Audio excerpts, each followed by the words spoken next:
नहीं, छुलक जी नहीं। मंचान श्री महाराजों को बारंबार नमोस्तु। महाराज जी, सभी तीर्थंकर समान होते हैं और सभी कर्म को क्षय करके मोक्ष जाते हैं।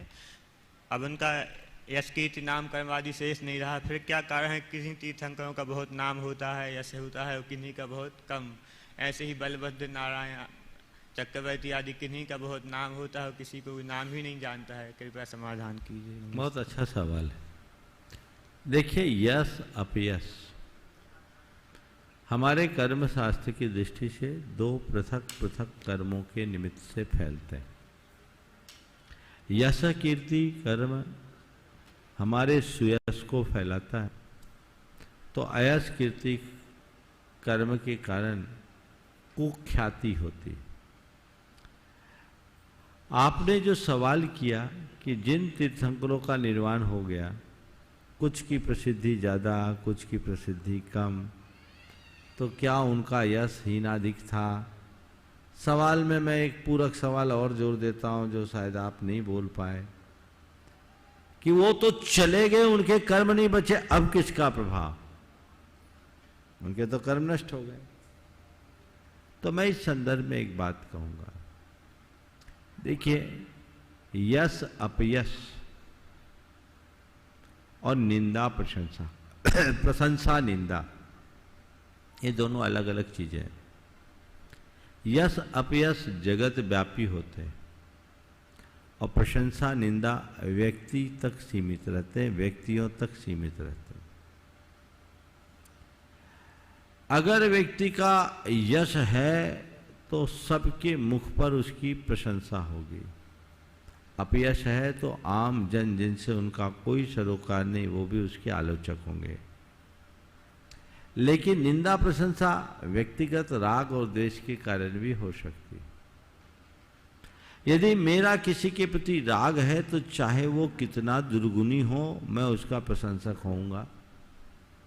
और यदि किसी के मन में किसी के प्रति द्वेष है तो उसमें चाहे कितनी अच्छाई क्यों ना, वो उसका आलोचक होता है, उसकी बुराई करता है।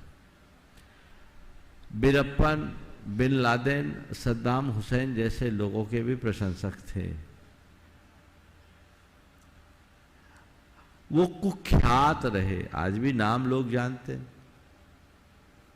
ये क्या हुआ? ये जिनके प्रशंसक हैं वो उनके व्यक्तिगत रूप से, लेकिन आम जनों की दृष्टि में वो एक आतताई थे। बस अपयश यही करता है। आपका जो सवाल है वो चले गए, आज किसका असर पड़ रहा है? तो देखिए, जब किसी का यश अपयश यश होता है या अपयश, उसके जीवन काल में जो यश अपयश होता है उसके प्रभाव से एक लोक धारणा बनती। जितना आदमी फेमस होगा उसके लिए उतनी अनुकूल लोक धारणा बनेगी, और जो आदमी जितना डिफेम होगा उसके लिए वैसी लोक धारणा बनेगी। वो एक लोक धारणा बन गई, उसी हिसाब से उसका साहित्य रचने लगा और उसी हिसाब से लोगों की चर्चा में आ गई। वो आज परंपरा में हमारे पास आ रही। सबसे ज्यादा पार्श्वनाथ भगवान का नाम है, क्योंकि उनने उपसर्ग जीता तो लोक धारणा ज्यादा बन गई। आज तक चलते रहे पारसनाथ विघ्नों के हरता, तो चलो भाई, विघ्न बाधा तो सबको सताती, पहले पारसनाथ का नाम लो, जय पारस।